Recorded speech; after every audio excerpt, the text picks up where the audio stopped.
Hey YouTube, Sam here. Well, we're back on the Ford Explorer. We're doing the shocks. I got some Rancho RS 5000 shocks. We're going to throw them on here. I believe the shocks that are in this thing are the original shocks off this rig. So they've been going for a while now. I've already done one side. What I'm going to do is do the other side for you and show you all the things I need to do on the other side. Of course, in the midst of pulling this apart, I found several more things, so there'll be some videos coming up here. Needs brakes done on the front, probably the back too, and the sway bar end link is broke over here on the driver's side, so I need to take a look at that and order one of those up, and we'll be doing that as well. So go check out those videos. We won't be doing them on this one. In fact, I'm just going to do the front shocks in this video, and then we'll do the back shocks and the rest of that stuff later on down the road. Alright, there's this cover across here.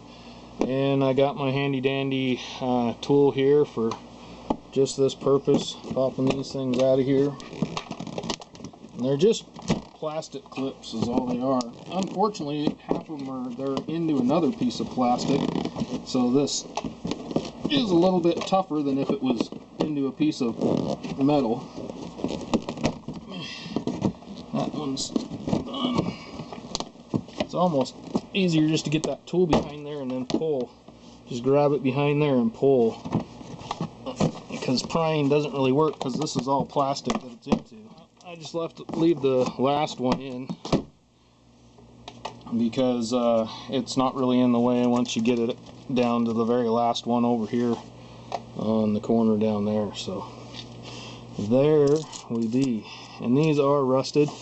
I tell you, this area, we never used to have rust. They used to sand the roads, and now they put this chemical stuff on it. We're starting to get rust on our cars. Speaking of rust, I'm going to take my PB Blaster, not a sponsor, but just I'm a true believer now. Right here.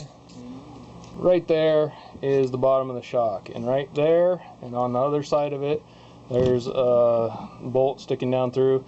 It's hooked to the shock, so you don't need a wrench up here. But down below that, on the lower part of the A-arm below it here, down underneath here, are two 13mm bolts. So got to get those off. That's the first thing I'm going to do. Lower nuts off. You're going to have a deep well socket, at least if you have the, I believe they're original shocks on this rig, like I do. And I also have an extension on here. I think you'll need that as well. They actually weren't that hard to get off, so I really didn't need a big long handled thing like this, but it always helps to have a little extra leverage. Now, another little bit of a warning here.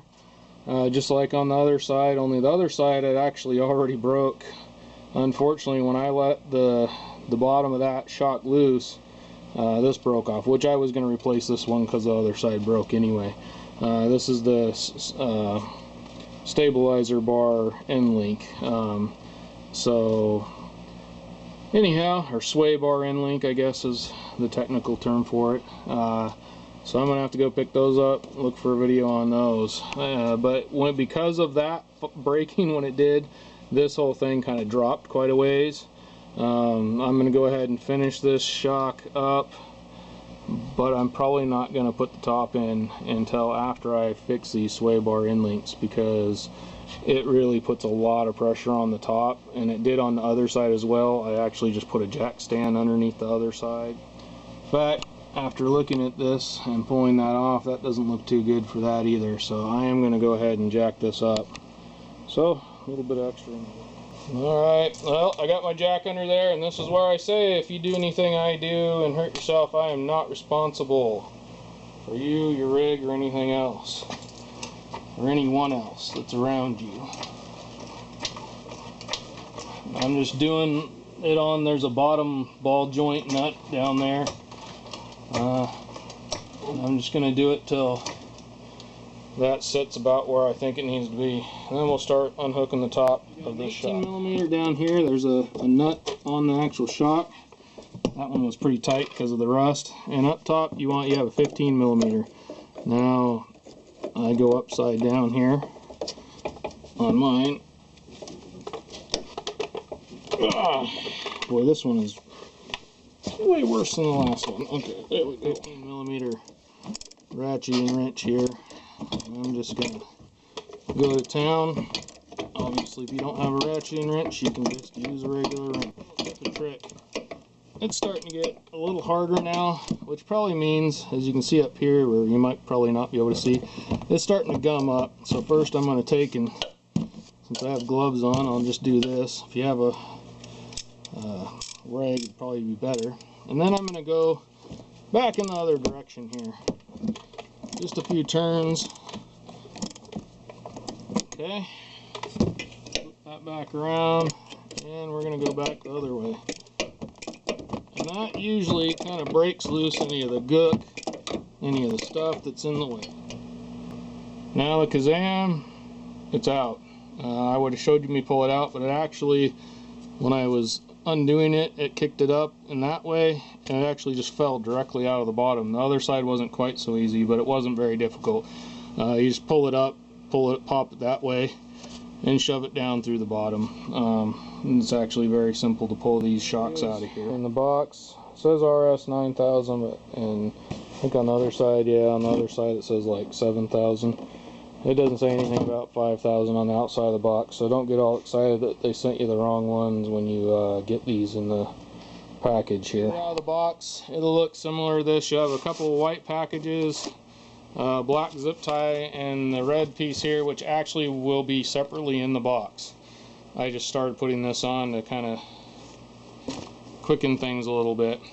Now on the back shocks, it actually gives you the choice to put these stickers on or not. On the front shocks, they put them on. Now it sits about like this in the car, and on the other one the sticker was on the back, so I didn't really care. But now this one's like kind of over here on the side. I have to say I'm not super impressed. Quality seems okay, but there's definitely some like welding slag on it. The paint is scuffed and barely done in places, and I don't like that they didn't give me a choice on the sticker. It does say made in the USA still, but anyhow, that's what you're gonna get. And then you're gonna kind of stick this over here from what I did before anyway. Don't pull it too tight over this. I just pulled it till it was kind of right in that, right before it started getting over the bigger part. On there, we got this top piece here, and there's this lip right here at the top, and inside here there's actually a little lip inside here that actually goes around that. It's harder to show on camera than it is actually to do, but it just kind of pops over that, and there's an upper and lower lip, so it just kind of goes right around all of it. Like I said, had I not been doing it on the camera, the other one that I did went on in 2 seconds, but of course that one's going to go harder. So there's that. Now here's another thing I don't like. I couldn't get a wrench to stay on this right here because they kind of welded the nut up here, so I ended up with the vice grips up here when I put this on. Hopefully maybe I'll be able to get a wrench on that one, we'll see, but it doesn't really look like it. But we'll get there when we get that far. Let's go put it in.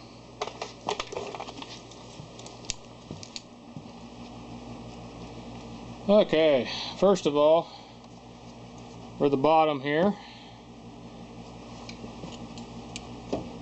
you're going to have a bag that has 2 nuts and 2 bolts. Now, these nuts have kind of an oval shape to them. I believe they're kind of a locker nut type thing. I don't know if you can see that. We'll see. But I'm still going to throw a little bit of the medium strength. You could even put low strength thread locker on them just to be safe, because these go, I'll go ahead and show you because it's just too hard to film down underneath here. This is going to go kind of down in the hole where it goes, and these go through here like that, and then you go up from the bottom and put these on. The nuts on the top go from the top down, and the top here is a 10mm, and the bottom is 1/2 inch, 13 millimeter, whatever you want to use. They pretty much interchange. Then in the other package you get this. You get a top bushing, a bottom bushing, and then the top and bottom plates. They look interchangeable to me. They look identical. And then a nut. And so you're going to start with one bushing and one of the washer things here. Set the rest of it to the side, and you're going to stick that right on top of there. Then we're going to, same as we did opposite here, bring this up through here just like it came out, and bring it up through the hole, and then we're going to set the bottom in place. And I'm going to go ahead and, like I showed you, I'm going to throw in those nuts and bolts into the bottom, little Loctite on them, tighten them up. Now you're not going to hear me talk about any kind of torque specs or anything like that. It's up to you to figure all that stuff out. I just snug them up. These don't need reefed on. In fact, if you go to reefing on them, you can probably break them. So be forewarned on that one. So it's up to you to figure out what your torque specs are. There it is. The bottom's all bolted in just like that. Nuts on the bottom, all tightened up.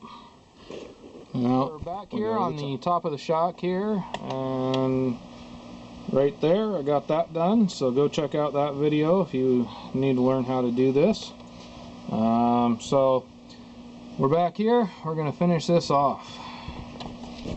May not have noticed this is painted black. I went ahead and put some rubberized undercoating all over that just to kind of hopefully cut down on the rust a little bit. I know it won't last forever, but it'll do the job for now. So now that we're on the top, we got this bushing here, and as you can see, there is a one side that sticks out, one side that's flat. The side that sticks out needs to go down because there's like a hole in the top of this that sits inside of. Just right. And then you got your washer, and it's crown side up over the top of that, and we got our nut, the last thing we need to put on here. Alright, then we got our 9/16 wrench to go on down.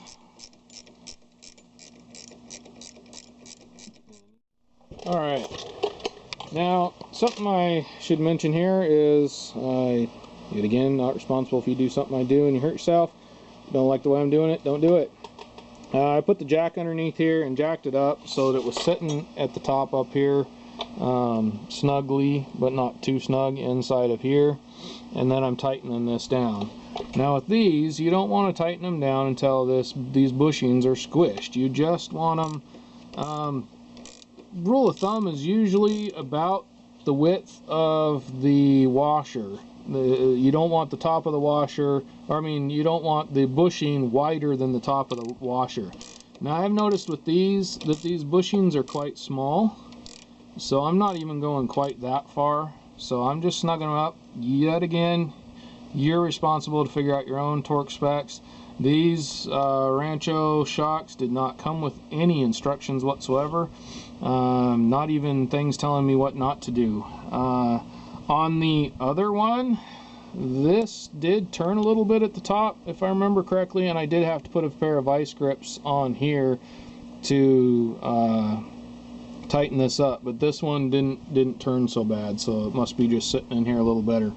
Otherwise, you might be able to get a wrench up in here, but very doubtful. I could not get a wrench up in there for the life of me on the other side, so I ended up with a pair of vice grips up here. Definitely when you go to replace these, you are probably going to wind up with a pair of vice grips, and it'll be kind of a pain in the butt since you can't get a wrench on there. So if Rancho's listening at all, you need to work on your quality control a little bit. I won't say disappointed in the product I got, because I haven't had a chance to really test it out, but I question things a little bit when I see the quality, because I used to be a huge Rancho suspension fan. My first 3 4x4s I had all had Rancho shocks. The first thing I ever did to any of them was put Rancho shocks on them and when I was a teenager. So this is the first set I bought for a long time, and I have to say, either I wasn't as worried about quality back then, or I don't know. But I gotta say, I'm a little bit disappointed, and hopefully maybe this gets out there a little bit and the quality will go up, because quality in the United States needs to go up on pretty much every product out there. Well, that's it for the shocks. It's same on the other side. They're both, it's identical from one side to the other, so I'm not going to show you both sides. You should be able to take this video and apply it to the other side. Now, I know I've talked about it being a little bit irritated in quality as far as Rancho. As far as I know, they still got a good name, so the proof is in the pudding. Once I start driving this thing, I'll know more whether or not quality is more in the way they handle, the way they work, than the way they're made, I guess, as long as the way they look on the outside, you know, if that quality goes to the inside, then we got a problem. But I will say they weren't the cheapest shocks, so it wasn't one of those, well, you get what you pay for kind of things, because they weren't the cheapest shocks. The only reason I went with Rancho, like I said, I have previous experience with them, and I've been very happy with their product quality a long time ago as a teenager, and so I went ahead and bought them for my daughter's car here, thinking, you know, that's just basically what I went off of. So, like I said, time will tell whether or not they're good shocks or not. I think that'll do it. This is Sam, Jack of all, master of none. You all have a good one.